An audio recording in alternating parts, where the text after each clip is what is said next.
నమస్తే. ప్రస్తుతం మన స్టూడియోలో ప్రముఖ వేదిక ఆస్ట్రాలజర్ గోనుగొంట్ల సురేష్ బాబు గారు ఉన్నారు. గురుగారితో మాట్లాడేద్దాం. నమస్కారం గురుగారు. మణికంఠ గారు నమస్కారం అండి. గురుగారు, జూలై మాసం ఆషాఢ మాసం తులారాశి వారి పరిస్థితి ఏ విధంగా ఉండబోతుంది? ఎలాంటి ఛాలెంజెస్ వీళ్ళు ఫేస్ చేయబోతున్నారు? ఎలాంటి జాగ్రత్తలు పరిహారాలు వీళ్ళు తీసుకుంటే బాగుంటుంది? సో మనకి తులారాశి కనుక మనం చూసుకుంటే వీళ్ళకి చాలా న్యూట్రల్గా తటస్థంగా ఉంటుందండి. పెద్ద పెద్ద పాజిటివ్ న్యూస్లు వచ్చేసి ఇదేం మోదంగా ఉండదు, అలానే నెగిటివ్ న్యూస్లు వచ్చి కూడా వచ్చేది ఏముండదు. అంటే అనుకూలమైన పరిస్థితులు ఎక్కువగా లేవు, ప్రతికూలమైన పరిస్థితులు కూడా వీళ్ళకి ఎక్కువగా లేవండి. ఒక సాధారణంగా వెళ్ళిపోతూ కొంచెం పాజిటివ్ సైడ్ ఉంటుంది అని మనం అనుకోవాలి. అంటే ఒక సాదాసీదాగా నార్మల్గా వెళ్ళిపోయి ఒక చాలా బ్యాలెన్స్డ్గా ఉండే మంత్ జూలై మంత్ వీళ్ళకని మనం చెప్పుకోవాలి. అందులోనూ మనకి జూలై మంత్ కనుక చూసుకుంటే ఇందులో ఆషాఢ మాసం, ఆషాఢ గుప్త నవరాత్రులు, వారాహి నవరాత్రులు ఉన్నాయండి. ఇది 26 జూన్ నుంచి స్టార్ట్ అవుతున్నా 4th వరకు ఉంటాయి. కాబట్టి ఎవరైనా కనుక కోర్టు కేసులు ఉన్నా, భూమి రిలేటెడ్ ప్రాబ్లమ్స్ ఉన్నా, లేదంటే అగ్రికల్చరల్ రిలేటెడ్ ప్రాబ్లమ్స్ ఏమైనా కనుక వాళ్ళు ఫేస్ చేస్తుంటే ఈ నవరాత్రులు కనుక జరుపుకుంటే చాలా చక్కగా వాళ్ళకి అనుకున్న వృద్ధితో పాటు సమస్యల నుంచి బయటపడిపోతారు. తర్వాత వీళ్ళకి గురు పూర్ణిమ ఉందండి. జూలై 10th గురు గ్రహం యొక్క దోషాలు ఎవరికైనా కానీ పోవాలన్నా, లేకుంటే ఎడ్యుకేషన్లో బాగా రాణించాలన్నా కానీ గురు పూర్ణిమని చక్కగా కనుక జరుపుకుంటే, గురువు ఆశీర్వాదం కనుక తీసుకుంటే ఇలా బాగా కలిసి వస్తుంది. అలానే నాగపంచమి ఉందండి. ఎవరికైనా పిల్లల విషయంలో పిల్లలు కనుక ప్రాబ్లం కనుక అనుకుంటే నాగుల పంచమి ఆ రోజు కనుక జరుపుకుంటే వీళ్ళకి చాలా చక్కగా బాగుండేసి అనుకున్న విధంగా సంతానం కలిగే అవకాశం ఎక్కువగా ఉంటుందండి. ఇది ఇప్పుడు మనం చెప్పటం కాదు, ఈ సనాతన ధర్మం అంటే చూడండి, అనాదిగా అందరూ చేస్తూ ఉండి ఎన్నో జనరేషన్లు వాళ్ళ యొక్క బాధలన్నీ పోగొట్టుకొని చక్కగా వృద్ధి చెందిన సంబంధించిన మంచి మంచి రోజులన్నీ ఈ జూలై మంత్లో ఉన్నాయండి. మనం తులారాశి కనుక చూసుకుంటే ఇందులో చిత్తా 3-4 పాదాలు, స్వాతి 1, 2, 3, 4 పాదాలు, విశాఖ 1, 2, 3 పాదాలు అంతా మనకి తులారాశిలో ఉంటారు. పేరు బలం కనుక మనం చూసుకుంటే వీళ్ళకి రా, రీ, రూ, రే, రో, తా, తీ, తూ, తే అన్న ఈ లెటర్స్ అంతా కూడా మనకి ఈ తులారాశిలో ఉంటారు. మనం ఇందులో కనుక చూసుకుంటేనండి సూర్యుడు ఒక్కళ్ళే చేంజెస్ ఉన్నాయండి. కర్కాటక రాశిలో మారి ఉన్నారు. మిగతా గ్రహాల్లో పెద్ద చేంజెస్ ఏమీ లేదు. రెండోది చాలా యోగ్యతనిచ్చే గ్రహాలన్నిటికీ గోచార వేద ఉంది. అంటే వీళ్ళు మంచి మంచి రిజల్ట్స్ని ఎక్కువగా ఎక్స్పీరియన్స్ అవ్వరు వేరే గ్రహాల నుంచి. అలానే చెడు కూడా ఎక్స్పీరియన్స్ అవ్వరు. ఏదైనా కనుక ఇబ్బంది పడి ఉంటే ఒక రాహు వల్ల, సూర్యుడు వల్ల మాత్రం ఇబ్బంది పడుతూ ఉన్నారు. రాహు వీళ్ళకి 5th హౌస్లో ఉండటం వల్ల వీళ్ళకి జనరల్గా చెడు అలవాట్లకి లోబడే అవకాశం ఎక్కువగా ఉంటుంది.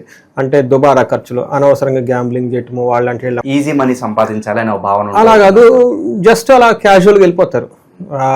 ఈ ఫ్రెండ్స్తో కలిసి ప్యాకింగ్, ఈ కార్డ్స్ ఆ కార్డ్స్ లాంటి వీళ్ళతో వాళ్ళతో తిరగటం, ఎక్స్ట్రా కరికులర్ యాక్టివిటీస్ ఎక్కువగా చేసుకుంటూ ఉండాలన్న ఆలోచన వస్తుందండి. దుర్బుద్ధి, లేజినెస్, సోమర్తనం ఉండే అవకాశం ఎక్కువగా ఉంటుంది. 5th హౌస్లో రాహు ఉండటం వల్ల శోకానికి దారితీస్తుందని చెప్తుంటారు. అయితే ఇంకొంచెం బాగా యాక్టివ్గా ఉండే గ్రహం వీళ్ళకి సపోర్ట్ చేసిందంటే ఏమంటే సూర్యుడికి 10th హౌస్లో ఉన్నారనమాట. 10th హౌస్లో సూర్యుడు ఉండటం వల్ల ప్రొఫెషన్ మ్యాటర్స్లో వీళ్ళకి చాలా చక్కగా ఇంప్రూవ్మెంట్ ఉంటుంది, గ్రోత్ ఉంటుంది అని మనం గమనించుకోవాలి. ఇప్పుడు మనం చూసుకున్నాం అనుకోండి, గ్రహం వైజ్ కనుక చూసుకుంటే వీళ్ళకి సూర్యుడు 10th హౌస్లో ఉంటే 4th హౌస్ నుంచి చూడటం వల్ల ఏమవుతుందంటే, ఫస్ట్ 10th హౌస్లో సూర్యుడు విపరీతమైన యోగ్యతను ఇస్తాడు. మన మహర్షులు సంస్కృతంలో ఏం చెప్తారంటే, అర్ధసిద్ధి, స్వదా ఆరోగ్యం, బంధుమిత్ర సమాగమ, రాజదర్శన, సల్లాపో, సుసౌఖ్యం దశమే రవి అని చెప్తారు. 10వ ఇంట్లో రవి ఉంటే వీళ్ళకి ఈ తులారాశి వాళ్ళకి గేమ్ చేంజర్. ఈ మంత్ అంతా డైనమిక్గా ఉండడానికి ఒకే ఒక ప్లానెట్ బాగా హెల్ప్ చేసేది ఎవరంటే సూర్యుడు.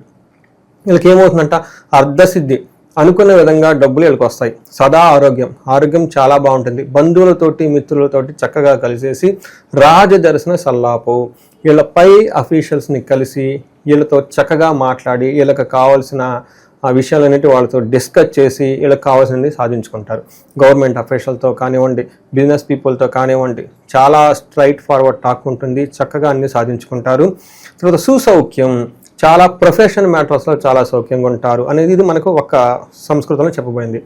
అదే 4వ ఇంట్లో దృష్టి ఉండటం వల్ల వీళ్ళు ఇంటికి సంబంధించిన విషయాల్లో వాళ్ళ సౌఖ్యాన్ని కోల్పోతారు. అంటే ఇంట్లో కొంచెం ఇబ్బంది పడే పరిస్థితులు ఉండటం కానివ్వండి, ఇంట్లో వాళ్ళకి బెడ్రూమ్ లేదంటే ఇలా సోఫా సెట్లు ఎక్కడో ఒక చోట వాళ్ళకి కంఫర్టబుల్గా ఉండేవన్నీ ఇబ్బంది పడిపోయేసి కొంచెం అనీజీగా ఫీల్ అయ్యే అవకాశం ఎక్కువగా ఉంటుంది. వీళ్ళకి 11వ ఇంట్లో అగైన్ కుజుడు ఉండటంతో కేతు కూడా ఉన్నారండి. కుజుడు కేతు కాంబినేషన్ మంచిది కాదు, కానీ తులారాశి వాళ్ళకి కలిసి వస్తుంది. అది వీళ్ళకి ఏ విధంగా కలిసి వస్తుందంటే, ఒకటి ఆరోగ్యం అర్ధలాభచ్చ సంతోషం వస్త్రలాభకృత్ అంటారు. అంతేకాకుండా యత్న కార్యానుకూలత్వం ధైర్యం ఏకాదశి గతే కుజే అని మనకు చెప్తా ఉంటారు. అంటే ఏకాదశిలో ఉండటం వల్ల ధైర్యంగా ఉంటారంట. ఏదైనా పని అనుకుంటే ఆరోగ్యం బాగుంటుంది, సంతోషంగా ఉంటారు, వస్త్రలాభం ఉంటుంది. యత్న కార్యానుకూలత్వం, ఏదైనా కనుక పని చేస్తే అందులో వీళ్ళ యొక్క ఎఫర్ట్స్కి అనుగుణంగా రిజల్ట్ ఉంటుంది అని మనకి శాస్త్రాల్లో వివరించబడింది. కేతు కూడా 11th హౌస్లో ఉండటంతో ఏదో ఒక విధంగా కావాల్సిన అయితే సంపాదించుకుంటారు. ఒకటే ఒక ప్రికాషన్ ఏమంటే, వీళ్ళకి దొంగతనాలు జరిగి వీళ్ళ డబ్బును దోచుకొని పోయే అవకాశం ఎక్కువగా ఉంటుంది. సో ఈ విషయంలో వీళ్ళకి కొంచెం జాగ్రత్తగా ఉండాలి. 7వ ఇంట్లో అగైన్ శుక్రుడు ఉండటం వల్ల, శుక్రుడు 7వ ఇంట్లో వీళ్ళకి తెలిసిన వాళ్ళు, బంధువులు సింహంలాగా గాండ్రేస్తారంట వీళ్ళ మీద. అదొక ఒక సామెత చెప్తూ ఉంటారు జ్యోతిష శాస్త్రంలో. 7వ ఇంట్లో ఉండటం వల్ల స్త్రీ జాడ్యం లేడీస్ తోటి, అదే స్త్రీలైతే జెంట్స్ తోటి ఎక్కువగా గొడవలు పడే అవకాశం ఎక్కువగా ఉంటుంది. ఎప్పుడు కోపంగా ఉంటారు, భీతిగా భయంగా ఉంటారు. తర్వాత స్త్రీ మేహరోగాది అని చెప్తుంటారు. అంటే ఏమంటే మనకి టీబీ, మనకి బీపీ, షుగర్లు ఇలాంటి వాటితో ఎక్కువగా ఇబ్బంది పడే అవకాశం ఎక్కువగా ఉంటుంది. కానీ లవ్, రొమాన్స్, ప్లేజర్ ఇలాంటి విషయాల్లో చాలా చక్కగా లవ్ వాళ్ళంతా బాగుంటారని మనం చెప్పుకోవచ్చు అనమాట. ఇవి మేజర్ గ్రహాలకి కనుక చూసుకుంటే వాళ్ళకి చాలా అనుకూలంగా ఉంది, డైనమిక్గా ఉందని మనం చెప్పుకోవచ్చు. గురుగారు, ఈ రాశిలో ఏ నక్షత్రాల వాళ్ళు ఉంటారు, పర్టికులర్గా వాళ్ళకి ఎలా ఉంటుంది? నక్షత్రం వైజ్ రిపోర్ట్ మనకు అంగగోచారం మనకు కాన్సెప్ట్ ఉందండి. ఇది కూడా మనకి మహర్షులు ఇచ్చారు. దీని ప్రకారం నక్షత్రం చూసుకుంటే చిత్తా, స్వాతి, విశాఖ 3 నక్షత్రాలు ఇందులో ఉంటాయి. చిత్తా నక్షత్రం కనుక చూసుకుంటే వీళ్ళకి దేహ పీడనం, అంటే శరీరం వీళ్ళకి బాధ పెట్టే అవకాశం ఎక్కువగా ఉంటుంది. క్షేమంగా ఉంటారు. ఫారిన్ వెళ్ళాలి అనుకున్న వాళ్ళకి చాలా అనుకూలంగా ఉంటుంది. పరవాసము, ఫారిన్ సపోర్ట్ చేస్తూ ఉంటుంది. వస్త్రలాభాన్ని చూపిస్తూ ఉంటుంది. స్వాతి నక్షత్రం వాళ్ళకి క్షేమంగా ఉంటారు, వస్త్రలాభం ఉంది. పరవాసము, వీళ్ళు ఇక్కడ ఉన్న ప్లేస్లో కాకుండా దూరం వెళ్ళి ఎక్కడన్నా సెటిల్ అక్కడ ఉండే అవకాశం ఎక్కువగా ఉంటుంది. స్వాతి నక్షత్రం వాళ్ళకి అగైన్ దేహ పీడనము, రోగము 2 చూపిస్తుంది కాబట్టి కొంచెం జాగ్రత్తగా ఉండాలి హెల్త్ విషయంలో. విశాఖ నక్షత్రం వాళ్ళకి క్షేమప్రదంగా ఉంటారు. పరవాసము, ఫారిన్ వెళ్ళాలి అనుకునే వాళ్ళకి చాలా అనుకూలంగా ఉంటుంది. అది వీళ్ళకి దేహ పీడనము, దరిద్రము, రోగము చూపిస్తుంది కాబట్టి ఫైనాన్షియల్ క్రైసిస్ ఉంటుంది. ఏదైనా రోగం వచ్చే అవకాశం ఎక్కువగా ఉంటుంది. వీళ్ళకి శరీరాన్ని వీళ్ళకి బాధించే అవకాశం కూడా ఎక్కువగా ఉంటుంది. సో ఇవన్నిటితో పాటు చిత్తా నక్షత్రం వాళ్ళకి పర్టికులర్గా ధననాశనం చూపిస్తుంది.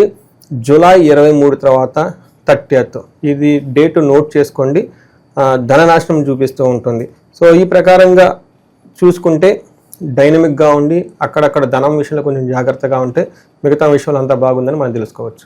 గురుగారు, ప్రత్యేకంగా ఈ ఆషాఢ మాసంలో ఎలాంటి పరిహారాలు వీళ్ళకి బాగా అవసరం అంటారు? వీళ్ళకి అన్నిట్లో కనుక చూసుకుంటేనండి, మనం బ్రాడ్గా దేహ పీడనము, హెల్త్ చూపిస్తుంది వీళ్ళకి బాగా. వీళ్ళు అమృత మృత్యుంజయ పాశుపత అభిషేకము కానీ హోమం కానీ చేసుకోవాలండి. హెల్దీగా ఉంటారు. అలానే ఆయుష సూక్తం అని ఉంటుందండి, దీన్ని కూడాను ఎప్పుడు చాంట్ చేయించుకోవాలి. ఇది వేద మంత్రం కాబట్టి ఆ మంత్రం వచ్చిన వాళ్ళు ప్రాపర్గా నేర్చుకున్న వాళ్ళని తీసుకొచ్చి వాళ్ళ చేత జపం చేయించుకుంటే చాలా బాగుంటుంది. వాళ్ళ యొక్క అగైన్ ఇంటెన్సిటీని బట్టి అనమాట. అంటే వ్యక్తిగత జాతకం చూస్తే మనకు తెలిసిపోతూ ఉంటుంది. చూసుకుంటే వీటికి దేహానికి సంబంధించిన ఇవన్నీ దేవీ కవచం చదువుకున్నా కానీ వాళ్ళు చదువుకున్న దుర్గా కవచం చదువుకున్నా కానీ చాలా బాగుంటారు. అది వీళ్ళకి పరవాసం కూడా చూపిస్తుంది. ఫారిన్ వెళ్ళాలనుకున్న వాళ్ళకి విష్ణుమూర్తికి సంబంధించిన ఆలయాలు కనుక దర్శిస్తే చాలా అనుకూలంగా ఉండే అవకాశం ఎక్కువగా ఉంది.